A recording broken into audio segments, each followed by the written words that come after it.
मोदी जी इस देश के सबसे झूठे नेता साबित हुए। सरदार पटेल के स्टेडियम का नाम बदलकर उन्होंने मोदी स्टेडियम कर दिया। वो तो चाहते हैं कि सरदार पटेल का नाम और गांधी जी का नाम मिटाकर वो मोदी और अमित शाह का नाम कर दे। वो तो उनका बस नहीं चल रहा, नहीं वो नोटों पर खुद का जिंदा रहते अपनी फोटो छपवा ले। अगर आप एक विशेष समुदाय को, एक विशेष व्यक्ति को आप टारगेट करते हैं, आप अगर उसको खत्म करने में लगेंगे, आप भगा नहीं सकते। आप मोदी सरकार ने अपने मित्र अंबानी को बचाने के लिए इस देश का 1750 करोड़ का नुकसान करा दिया। माननीय मोदी जी का इस देश में प्रधानमंत्री बनना ही इस देश के लिए घातक साबित हो रहा है। जब देश में विपरीत परिस्थिति आती है, जब मोदी जी फेल होने होते हैं तो हिंदुस्तान में औरंगजेब आ जाते हैं। देश की जनता का लाखों करोड़ों रुपए बर्बाद हो गया, लेकिन मोदी इसके ऊपर कोई ध्यान नहीं देता। अयोध्या की धरती को ही नहीं, गुजरात के लोगों को भी नफरत की आग में पैदा करने का काम किया है। जिस तरह से एक महिला ने, हमें तो उसका नाम लेने में भी शर्म आती है कि कहा था कि आजादी 2014 में मिली थी, उसे उन्होंने टिकट भी दी और किस तरह से नवाजा गया।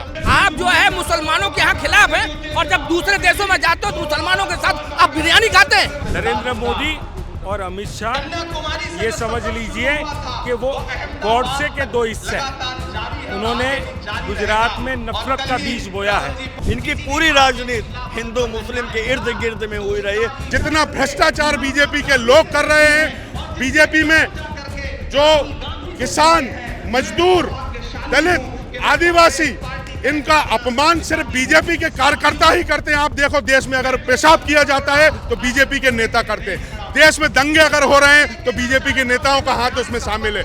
अगर देश में महिलाओं का बलात्कार हो रहा है, बच्चियों का बलात्कार हो रहा है, तो उसमें आरएसएस के और बीजेपी के लोग शामिल होते हैं। यूपी का मॉडल फेल है। आप क्राइम का इतिहास देखिए, सबसे ज्यादा अगर हत्या बलात्कार अगर किसी देश में हो रही है, किसी प्रदेश में हो रही है, तो उत्तर प्रदेश में सबसे ज्यादा हो रही है। आप वास्तविकता से आके आप गुजरात को देखिए, बद से बदतर हालत है। आप आम आदमी से बात करेंगे, एक रेहड़ी वाले से बात करेंगे तो वो खून के आंसू रो रहा है। वो कह रहा है कि हमें नहीं चाहिए ये अच्छे दिन, हमें तो वही पुराने दिन ला दो कांग्रेस के, जब गैस का सिलेंडर 400 रुपए में मिलता था। कांग्रेस पार्टी गुजरात से अधिवेशन कर रही है। बापू का और पटेल का गुजरात है। बीजेपी कहती है ये शाह और मोदी का गुजरात है, अब ये बदल नहीं सकता।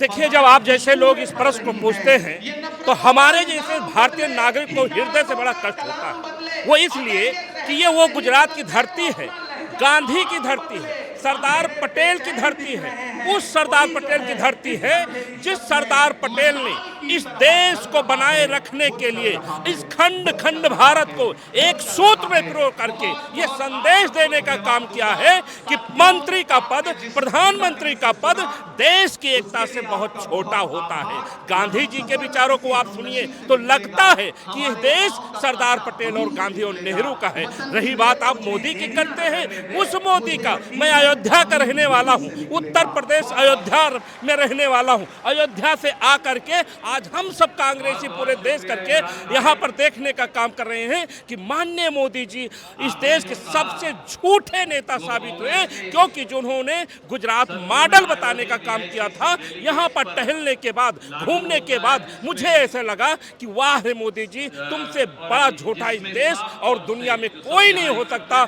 आपने अच्छी ब्रांडिंग तो की, लेकिन देश को गुमराह करके इस देश को जो बर्बाद करने का काम किया है। आज पूरे देश का ये कांग्रेस ही आया है आपके विकास मॉडल को झूठा देख करके अब पूरे देश में आपकी पोल खोलने का काम करेगा। हम लोग सरदार पटेल के अनुयायी हैं। सरदार पटेल ने देश को एकजुट करने का काम किया है। हम सब देश के सामाजिक व्यवस्था को बनाए रखने का। गड़बड़ क्या है गुजरात में, ये बताइए। मोदी ने क्या नहीं किया गुजरात के लिए? क्या आपने नहीं देखा?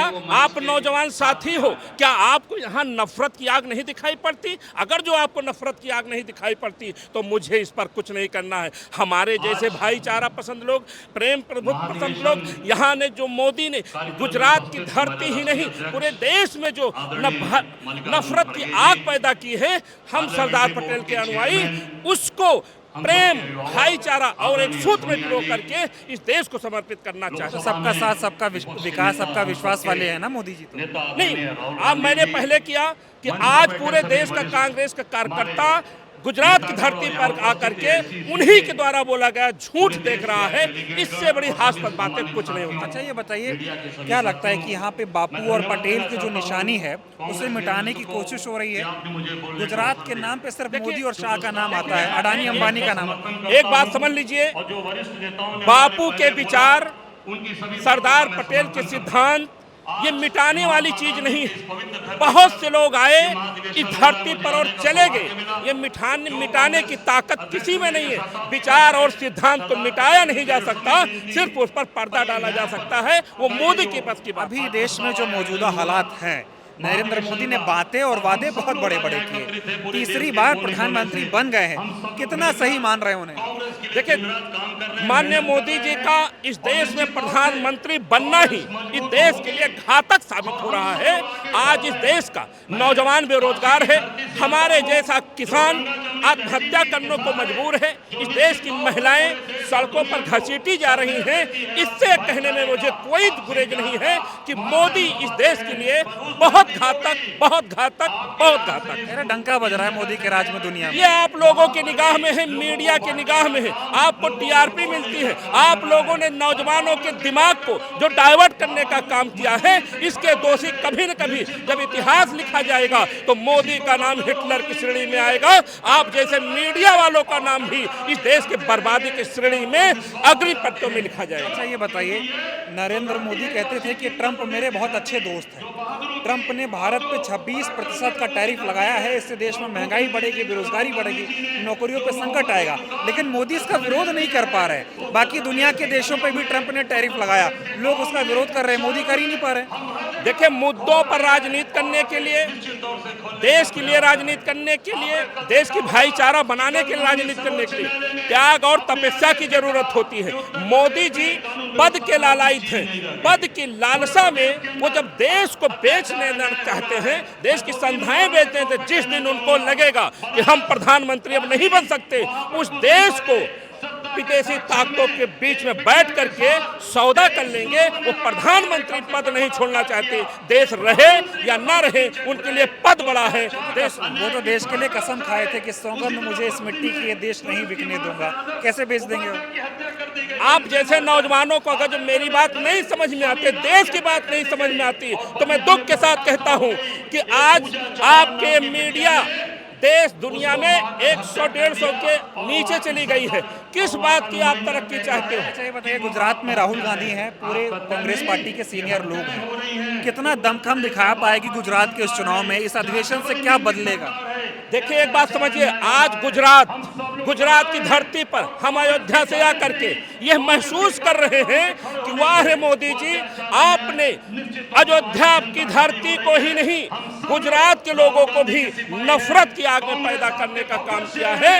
ये देश की जनता आपको माफ नहीं करेगी, नहीं करेगी। ये जो धरती है, ये पावन धरती है, महात्मा गांधी और सरदार पटेल के नाम से जानने वाली धरती है, और आज इस धरती को कलंकित किया जा रहा है सिर्फ दो लोगों के कारण, जो आज इस देश पे राज कर रहे हैं। और उन लोगों ने इस देश में सिर्फ सद्भावना को मिटाने का काम किया, और उस सद्भावना को वापस लाने के लिए कांग्रेस ने यहीं से एक मुहिम आज से चालू की है। और आज के बाद आप देखेंगे पूरे देश में जो इस गुजरात की पावन धरती से जो एक अलग जगेगी, वो पूरे देश में उसकी गूंज सुनाई देगी। और सद्भावना के साथ, देश प्रेम के साथ, एकता के साथ, भाईचारे के साथ जो कांग्रेस का विचारधारा है, कांग्रेस का विजन है, कांग्रेस का एक लक्ष्य है कि सबको साथ लेकर चलना, सबके साथ मिलकर काम करना और सबको एक साथ रखना, उस लक्ष्य के साथ कांग्रेस अपने कार्यकर्ताओं के साथ गुजरात से सबसे पहले अपना विजन देश के सामने रखेगी और इस गुजरात को जीतकर कांग्रेस के शासन को बनाएगी और इस गुजरात के दिलों सहित पूरे भारत देश में कांग्रेस की सत्ता हासिल होगी। मैं बहुत लोगों से बात कर रहा हूँ, नेताओं से भी बात कर रहा हूँ, वो कह रहे हैं कि गुजरात से बीजेपी को भगाना है, मोदी और शाह को भगाना है। अब आप कह रहे हैं कि ये बापू और सरदार का गुजरात है, बीजेपी वाले कहते हैं कि ये शाह और मोदी का गुजरात है, तो उनका गुजरात है, तो उनको यहाँ से भगाएंगे कैसे आप? बीजेपी वालों का बस चले तो वो तो कुछ भी कर सकते हैं, कुछ भी कर सकते हैं। वो नारा देते हैं मोदी है तो मुमकिन है। जैसा आपने देखा होगा सरदार पटेल के स्टेडियम का नाम बदलकर उन्होंने मोदी स्टेडियम कर दिया। वो तो चाहते हैं कि सरदार पटेल का नाम और गांधी जी का नाम मिटाकर वो मोदी और अमित शाह का नाम कर दे। वो तो उनका बस नहीं चल रहा, नहीं वो नोटों पर खुद का जिंदा रहते अपनी फोटो छपवा ले। मतलब ये मिटाने की कोशिश हो रही है पुराने बातों को। वो बीजेपी ने ये लक्ष्य बना के रखा है और बीजेपी के सारे नुमाइंदे जो उनको मानते हैं उन्होंने बापू और नेहरू पर आक्षेप लगाकर अपने आप में एक उपलब्धि हासिल करने के लिए, बीजेपी की नेताओं के नजर में अपनी उपलब्धि हासिल करने के लिए गांधी नेहरू को टारगेट करके उनके बारे में अनर्गल बयान देते हैं। आपने देखा होगा कि जिस तरह से एक महिला ने, हमें तो उसका नाम लेने में भी शर्म आती है, कि कहा था कि आज़ादी 2014 में मिली थी, उसे उन्होंने टिकट भी दी और किस तरह से नवाजा गया। ये बताइए क्या आसान है कांग्रेस के लिए बीजेपी को यहाँ से उखाड़ फेंकना? आसान? ये तपती हुई धूप में छोटी सी छांव भी लोगों को बहुत रिलैक्स, बहुत तकलीफ दूर करने का काम करती है। उसी तरह आज पूरे देश सहित गुजरात की जनता भी त्राहिमाम कर रही है इस बीजेपी के शासन से। बीजेपी से आज जितना भ्रष्टाचार बीजेपी के लोग कर रहे हैं, बीजेपी में जो किसान, मजदूर, दलित, आदिवासी, इनका अपमान सिर्फ बीजेपी के कार्यकर्ता ही करते हैं। आप देखो देश में अगर पेशाब किया जाता है तो बीजेपी के नेता करते हैं। देश में दंगे अगर हो रहे हैं तो बीजेपी के नेताओं का हाथ उसमें शामिल है। अगर देश में महिलाओं का बलात्कार हो रहा है, बच्चियों का बलात्कार हो रहा है, तो उसमें आरएसएस के और बीजेपी के लोग शामिल होते हैं। बताइए आप इतने दिनों से अभी गुजरात में हैं, गुजरात मॉडल क्या दिख रहा है आपको? गुजरात मॉडल के नाम पे देश की गद्दी पे नरेंद्र मोदी बैठ गए। जब कोई बड़ा लीडर आता है तो वो झुग्गी झोपड़ियां और गुजरात के आम जनताओं को बड़े बड़े सफेद बैनरों से ढांक कर उनको छुपा दिया जाता है। लेकिन आप वास्तविकता से आके आप गुजरात को देखिए, बद से बदतर हालत है। आप आम आदमी से बात करेंगे, एक रेहड़ी वाले से बात करेंगे तो वो खून के आंसू रो रहा है। वो कह रहा है कि हमें नहीं चाहिए ये अच्छे दिन, हमें तो वही पुराने दिन ला दो कांग्रेस के, जब गैस का सिलेंडर 400 रुपए में मिलता था। अच्छा ये बताइए, कहते हैं मोदी का 56 इंच का सीना है, अमेरिका से मोदी की दोस्ती बहुत अच्छी है। अमेरिका टैरिफ लगा रहा है, नरेंद्र मोदी यहाँ सिलेंडर महंगा कर रहे हैं। अमेरिका टैरिफ लगा रहा है, नरेंद्र मोदी यहाँ पेट्रोल और डीजल की कीमतें बढ़ा रहे हैं। ये जो महंगाई बढ़ रही है मोदी के राज में और अमेरिका जो हावी हो रहा है, इस पर क्या कहेंगे? मोदी जी के राज में महंगाई तो चरम सीमा पर है। उन्होंने तो संकल्प लिया है देश बेच दो, उन्होंने रेल बेच दी, भेल बेच दी, LIC बेच दिया, पोर्ट बेच दिया। ऐसा कोई भी संवैधानिक और शासन नहीं बचा, जो संवैधानिक रूप से सरकारी संस्था नहीं बची जिसे वो बेचने पे आमादा नहीं हो। देखिए मोदी के गढ़ में हम लोग हुंकार लगा रहे हैं। ये अधिवेशन जो है ये एक मैसेज है, एक संदेश है उन लोगों को कि जो न्याय के रास्ते पे नहीं चल रहे हैं, न्याय के पथ पे जो नहीं चलेगा उसको न्याय के पथ पे चलाने के लिए हम लोग यहाँ पे खड़े हैं। आज देखिए, अगर आप देखा होगा आपने कि सारी सरकारी संस्थाओं को उन्होंने कब्जे में कर लिया है, संविधान को अपने कब्जे में कर लिया, अपना संविधान चलाते हैं। लोगों को ये इस तरीके से तंग कर रहे हैं कि वो लोग मजबूर हो गए। लोगों को बोलने की आज़ादी नहीं है। जो संविधान में बाबा भीमराव अम्बेडकर जी ने जो कहा है, आप देख नहीं रहे, लगता नहीं है हम लोगों को कि हम गुलामी से जकड़े हुए हैं। हमें तो अंग्रेजों को भी याद आ रही है। ये अंग्रेजों जैसा व्यवहार जो कर रहे हैं, ये जो गुलामी में जकड़ रखा है हम लोगं को, इससे हमें बाहर निकलना है। इन बेड़ियों को हमें तोड़ना है। आज जो राहुल गांधी जी, आज सोनिया गांधी जी, आज जो हमारे खड़गे जी, हमारे तमाम नेता जो आज यहाँ खड़े होकर मंच पे हम लोगों को एक जोश भर रहे हैं, ऊर्जा भर रहे हैं, उसके साथ हम लोग न्याय की बात करने के लिए खड़े हैं। आज देखा होगा आपने कि आज के समय सरकार इतनी अपनी मनमानी कर रही है कि हमें कोर्ट का दरवाजा खटखटाना पड़ता है। जब सुप्रीम कोर्ट कहता है कि तुम संविधान का पालन क्यों नहीं करते हो, तब ऐसा लगता है कि संविधान को तार करने वाला कोई पार्टी है तो बीजेपी की पार्टी है। बीजेपी तो कह रही है कि हम तानाशाही थोड़ी करते हैं, बहुत अच्छे से देश चला रहे हैं। जो 10 सालों में हो गया, कांग्रेस पार्टी 70 साल में नहीं कर पाती, ऐसी बातें होती हैं। देखिए तानाशाही किस तरीके की है। अगर आप धर्म की राजनीति करेंगे, हर किसी का धर्म है। मैं हिंदू हूँ, मेरा धर्म है एक अपना, एक मुस्लिम का अपना धर्म है, एक क्रिश्चियन का अपना धर्म है, एक जैनियों का अपना धर्म है। हम सभी धर्मों को पालन करने वाले लोग हैं।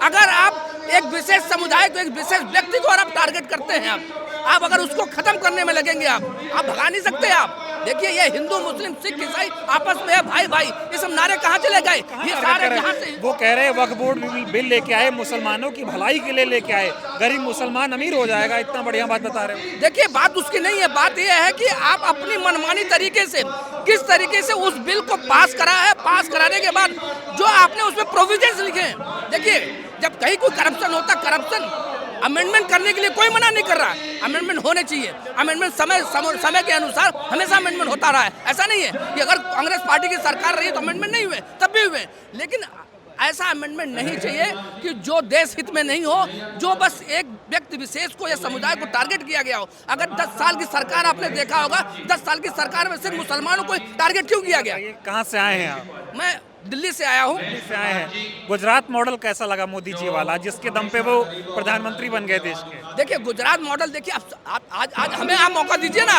अगर कांग्रेस पार्टी की सरकार आएगी तो हम भी अपने मॉडल बनाते हैं। आज आपने देखा होगा आज़ादी के बाद से जो कुछ भी है हिंदुस्तान में, वो किसकी देन है? वो कांग्रेस पार्टी की देन है, वो गांधी परिवार की देन है।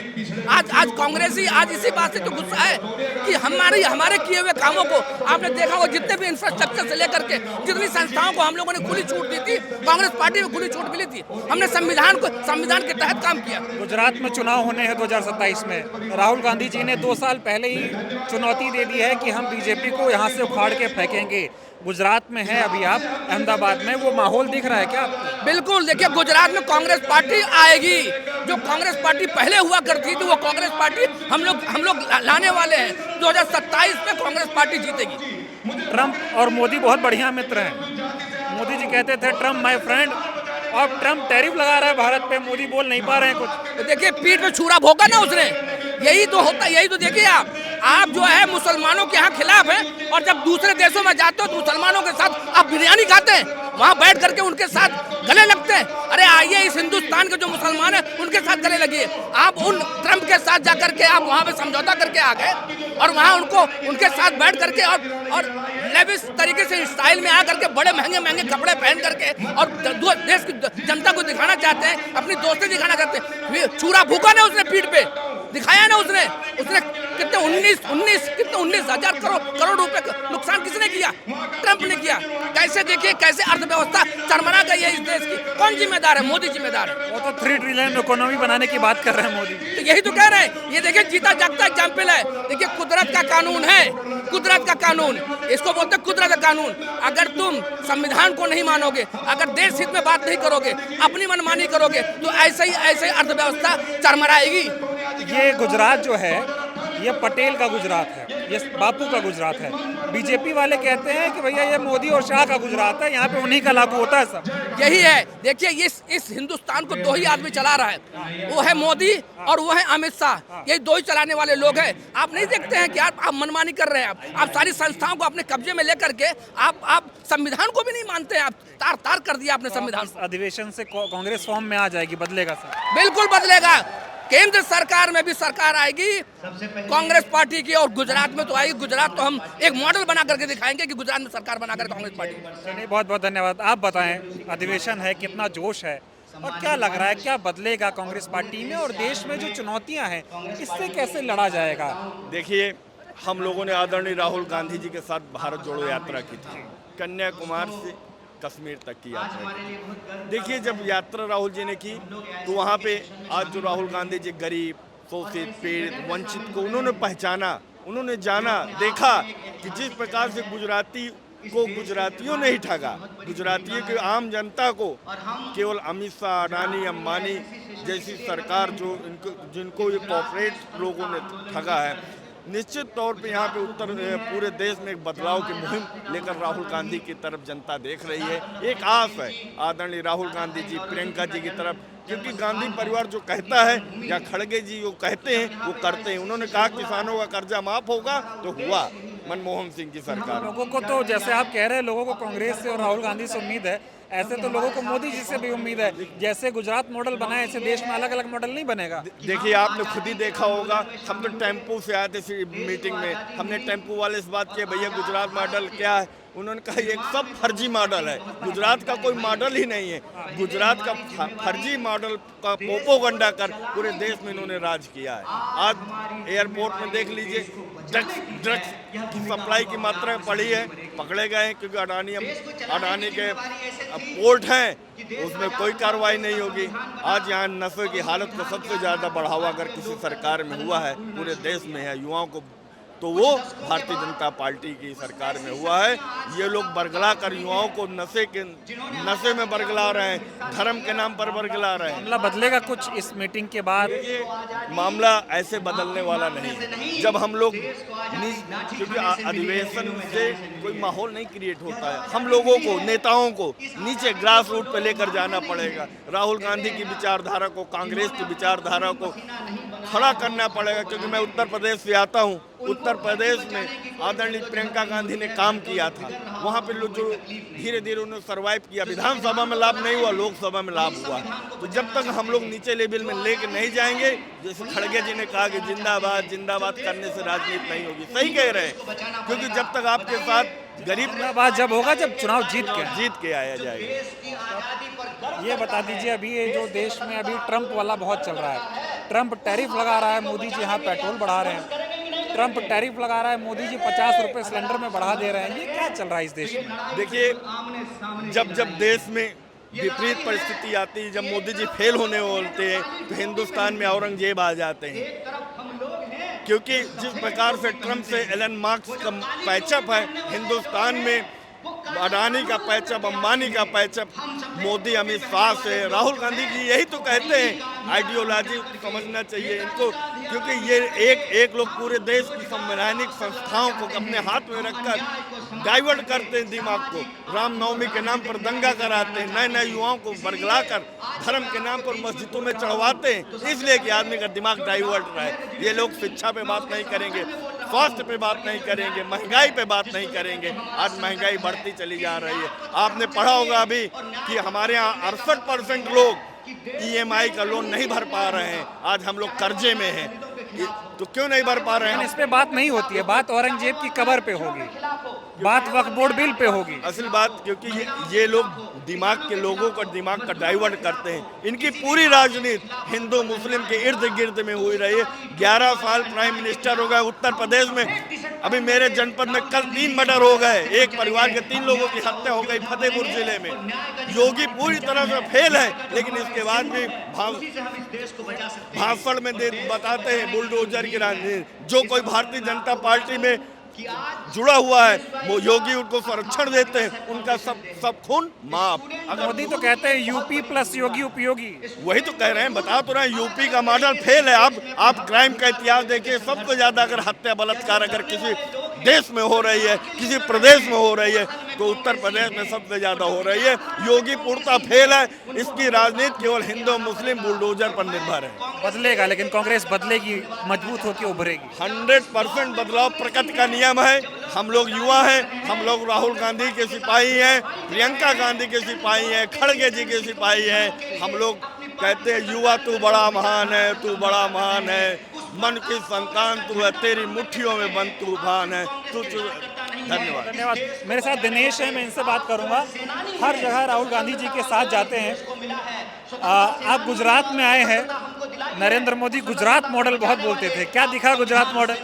बड़ा सौभाग्य का दिन है, पूरा कांग्रेस परिवार यहाँ एकत्रित हुआ है। कांग्रेस पार्टी के जमीन स्तर से लेकर के कांग्रेस पार्टी के हाई लेवल के नेता एक साथ यहाँ बैठे हैं। ये कांग्रेस पार्टी का महाधिवेशन होने जा रहा है, और ये उस धरा पर हो रहा है जो सरदार पटेल की धरा है, महात्मा गांधी की धरा है। जहाँ साबरमती में महात्मा गांधी जी के इस दिखाए रास्ते पर सरदार पटेल के उस मजबूत कंधे ने देश को बनाया, उस धरा पर यह अधिवेशन होने जा रहा है। और ये न्याय पथ पर हम चलने के लिए खड़गे जी, राहुल जी और सोनिया जी के दिखाए रास्ते पर हम चलेंगे, और पूरे हिंदुस्तान में एक बदलाव की लहर आएगी। पूरा देश देखेगा, जहां जहां चुनाव होंगे पूरे देश के कांग्रेस कार्यकर्ताओं के अंदर जुनून होगा। जैसे राहुल जी ने बताने जा रहे हैं, कांग्रेस के तमाम नेता बता रहे हैं कि हमारा जमीनी सत्र का कार्यकर्ता है, उसको हम मजबूत बनाएंगे। ये यहाँ इस अधिवेशन से रेजोल्यूशन पास हुआ है, और जहाँ भी आप देखोगे आपको देखने को नजर आएगा कि कांग्रेस पार्टी के कार्यकर्ताओं को मजबूती के साथ आगे लाएंगे, और पूरा हिंदुस्तान में कांग्रेस खड़ी होगी। जाएगी। कांग्रेस पार्टी गुजरात में अपना अधिवेशन कर रही है, इसके क्या मायने हैं और देश में जो मौजूदा हालात है इस पे क्या कहना चाहेंगे आप? देश के जो हालात हैं, देश के हालात हैं टेररिज्म। आज जम्मू कश्मीर के हालत देखिए आपने। मैं जम्मू कश्मीर से हूँ, कठुआ जिला से हूँ। हमारे जिला के, हमारे यहाँ से 25 किलोमीटर दूर जहाँ अटैक हुआ, अभी 4 जवान हमारे वहाँ शहीद हुए और मिलिटेंट वहाँ से भाग गए। 15 दिन वहाँ लगातार इनका काउंटर चलता रहा, लेकिन हवा में गोली चलाते रहे, मिलिटेंट भाग गए। कह रहे मोदी जब से आए तब से बड़ा मजबूत हो गया सब। जब से मोदी आए हैं, जब हिंदुस्तान मजबूत नहीं है, हिंदुस्तान कमज़ोर हुआ है। हिंदुस्तान के टॉप व्यापारी हिंदुस्तान छोड़ के बाहर के कंट्रियों में बिजनेस कर रहे हैं। जहाँ तो इस मुल्क के अंदर अबानी और अडानी इनका राज्य चलाना चाहते हैं। इनको ये सारा संस्थान जो कांग्रेस के राज में बनी है वो सारे बेचना चाहते हैं, बेची हुई है। अमेरिका ने टैरिफ लगा दिया, उस पर बोल नहीं पा रहे हैं कुछ मोदी जी। इसके ऊपर अमेरिका ने भारत पे टैरिफ लगाया, बढ़ाया है। इस मुल्क का, देश की जनता का लाखों करोड़ों रुपए बर्बाद हो गया, लेकिन मोदी इसके ऊपर कोई बयान नहीं देता है। ये कहते हैं ये ट्रंप मेरा दोस्त है। ये दोस्त है, देश की जनता को कंगाल कर दिया। ये ऐसी दोस्ती है देश के नौजवानों को, जो जहां इस सरकार ने रोजगार नहीं दिया। जब से ये मोदी सरकार 2014 के बाद जब से ये सरकार आई है, बेरोजगारी, अनएम्प्लॉयमेंट और महंगाई और गरीबी इस मुल्क के अंदर बढ़ी है। ये जो राहुल गांधी का नारा है, सबका साथ सबका विकास, ये मोदी का झूठा नारा है। ये राहुल गांधी का आम है, भारत जोड़ो, देश जोड़ो, जनता जोड़ो, हिंदू मुस्लिम सिख ईसाई आपस में है भाई भाई। इसको आने से देश में कुछ बदला नहीं। को कहाँ बना? ये जो गुजरात की बात करते हो आप, ये गुजरात तो 11 साल से रही। ये गुजरात बनाया किसने? ये राष्ट्रपिता महात्मा गांधी, सरदार पटेल और बहुत से जो लीडर हैं हमारे, ये गुजरात कांग्रेस ने बनाया। ये कांग्रेस का गुजरात है। पूज्य महात्मा गांधी और सरदार साहब की पावन भूमि पे 2 दिन का ये कांग्रेस पक्ष का राष्ट्रीय अधिवेशन, मैं मानता हूँ गुजरात कांग्रेस के लिए, गुजरात कांग्रेस के कार्यकर्ता के लिए, मेरे जैसे हजारों कार्यकर्ता के लिए एक नई ऊर्जा का माध्यम बनेगा। और साथ साथ में यही गांधी सरदार की भूमि से, जैसे पहले आज़ादी जंग में हमको मार्गदर्शन मिला, इसी तरह फिर से एक बार जो अहंकारी शासक है मोदी शाह की, इसके खिलाफ कई एक जो ऊर्जा के साथ विचारधारा की लड़ाई में एक नई ऊर्जा हमको मिलेगी। मुझे पूर्ण विश्वास है, जिस तरह के राहुल जी ने गुजरात पे फोकस किया है, गुजरात में आके कार्यकर्ता से संवाद किया, इसी तरह से अधिवेशन से भी एक नई ताकत से साथ हम सेवा और समर्पण के भाव से संघर्ष करेंगे और लोगों के बीच में जाके इस बात करेंगे कि विचारधारा की लड़ाई में कांग्रेस के कार्यकर्ता जन जन तक पहुँचाएगा। एक विभाजनकारी विचारधारा, RSS की विचारधारा के खिलाफ लोगों के जोड़ने की और लोगों के बीच में सद्भाव खड़ी करने वाली कांग्रेस की विचारधारा। बापू का गुजरात है, ये पटेल का गुजरात है, बीजेपी कहती है ये शाह और मोदी का गुजरात है। मुझे लगता है अहंकारी शासक है, जिसने आज़ादी के जंग में अंग्रेजों का साथ दिया। इसी विचारधारा वाले कैसे बापू सरदार के साथ अपना सरदार साहब का नाम हटा के अपना नाम रखने वाले ऐसे कैसे शासक है? मैं मानता हूँ ये सोच के खिलाफ लड़ाई कांग्रेस लड़ रही है। बहुत धन्यवाद सर बातचीत करने के लिए। हाँ बताइए, अब बताइए जो ये मुद्दे चल रहे हैं देश में, इस पे कुछ बोल नहीं पा रहे हैं मोदी जी। देखिए, सच्चाई ये है कि मोदी जी इस देश में संसद को रात के 2:30 बजे तक चलाते हैं, रात के 4 बजे तक चलाते हैं वक्त पे चर्चा करने के लिए। क्यों? ताकि इस देश में जब अमेरिका जो है 26% टैरिफ लगाता है, उस पर चर्चा ना हो। मोदी जी इस वक्त के चर्चा के उससे इस देश का ध्यान भटकाना चाहते हैं कि कैसे मोदी सरकार ने अपने मित्र अंबानी को बचाने के लिए इस देश का 1750 करोड़ का नुकसान करा दिया। उससे मोदी जी ध्यान भटकाना चाहते हैं। आज हम लोग गुजरात में आए हैं। हमारे देश के सबसे बड़े जो महान नेता हैं, जो सरदार पटेल जी हैं, महात्मा गांधी जी हैं, उनकी जन्मभूमि पे हम यहाँ पे आए हैं। और यहाँ पर आके हम अपनी आज़ादी की लड़ाई जो हमने पहले लड़ी थी, पहले हमारी, जैसे हमारे अध्यक्ष जी ने कहा, वो पहले की लड़ाई हमारी थी विदेशों से, लेकिन आज की जो हमारी ये लड़ाई है वो हमारी खुद की सरकार से। आज हमें लड़ाई लड़नी है, हमें आज़ादी की लड़ाई लड़नी है बेरोजगारी के खिलाफ। हमें आज़ादी की लड़ाई लड़नी है कि किस प्रकार से इस देश की सरकार जो है जाति के आधार पे, धन के आधार पे लोगों को बांटने का काम कर रहे हैं, उसके खिलाफ हमें ये आज़ादी की लड़ाई लड़नी है। गुजरात है, गुजरात मॉडल के नाम पे मोदी जी देश की सत्ता पे काबिज हुए। गुजरात मॉडल है क्या? थोड़ा समझाइए, क्या नजर आ रहा है गुजरात मॉडल के नाम पे आप? गुजरात मॉडल जो है पूरा का पूरा आज चरमरा चुका है और जो एक ढोंग जो मोदी जी ने एक जुमला इस देश की जनता को 2014 में दिया था, जिससे इस देश की जनता जो थी वो बहक गई थी, वो अब बहकेगी नहीं। गुजरात मॉडल उनका क्या है? आज सच्चाई ये है कि आज गुजरात के स्कूलों में टीचर्स नहीं है। गुजरात और उनका मॉडल ये है कि आज इस देश में महिलाएं जो है गुजरात की वो सुरक्षित नहीं है। गुजरात मॉडल उनका ये कि आज बेरोजगारी इतनी ज़्यादा बढ़ चुकी है। गुजरात मॉडल उनका ये कि आज जगह जगह पे जो है पुल ढह रहे हैं। गुजरात मॉडल उनका ये कि आज सड़कों पे आज गड्ढे इतने ज़्यादा बढ़ चुके हैं। ये उनका गुजरात मॉडल है जिसका आज वो ढोंग रचते थे। कांग्रेस कह रही है बापू और पटेल का गुजरात है। बीजेपी वाले तो कहते हैं कि शाह और शहंशाह का गुजरात है ये। यही तो उनका अहंकार है कि वो पटेल और जो गांधी जी का जो गुजरात है, जिससे पूरे विश्व को जाना जाता है। आज भारत की पहचान जो है नाथूराम गोडसे से नहीं होती, भारत की पहचान आज महात्मा गांधी से होती है। तो मोदी और शाह जैसे कितने भी सैकड़ों आज लोग आ जाए, नेता आ जाए, प्रधानमंत्री आ जाए, लेकिन गांधी से उनका अस्तित्व नहीं छीन सकते, उनकी पहचान नहीं छीन सकते। आज भी ये देश गुजराती नहीं बल्कि ये देश आज भी गांधी के देश से जाना जाता है। आप विदेश में किसी से भी मिले, सब कहेंगे कि ये भारत जो है अहिंसा का, सत्य का देश है। और इसी देश से, इसी गुजरात से जो है अब 2027 में एक बड़ा संदेश जाएगा जब मोदी जी की बहुत बड़ी हार होने वाली है। राहुल गांधी तो बहुत फुल फॉर्म में दिखाई दे रहे हैं। वो कह रहे हैं कि अब गुजरात में बीजेपी को उखाड़ के फेंक देंगे। और ये राहुल गांधी जी जो है ना, उन्होंने अपने बब्बर शेर को अब एक मैसेज दे दिया है।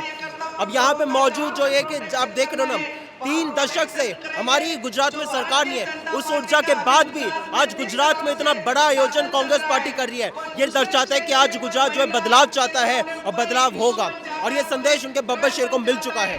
ये अधिवेशन हो रहा है, गुजरात वासी हैं आप, क्या बदलेगा इस अधिवेशन से? कांग्रेस में क्या बदलेगा? देखिए, पूरे गुजरात में जब से आदरणीय राहुल गांधी जी ने संसद में कहा है, जो चैलेंज दिया है कि हम आपको गुजरात में, भाजपा को गुजरात में हराएंगे, तब से गुजरात की हवा बदलेगी। गुजरात के लोगों में, गुजरात की जनता में एक ऐसी प्रबल इच्छा अपने दिलों में बैठ गई है कि राहुल गांधी के नेतृत्व में 2017 में जो कसर छूट गई थी वो आने वाले 2027 में पूरी होने वाली है। क्या दिक्कत है? बीजेपी से दिक्कत क्या है ये बताइए। यहाँ का युवा बेरोजगार है। जब वो सरकारी नौकरी के लिए पर्चा भरता है तब उसका पेपर लीक हो जाता है।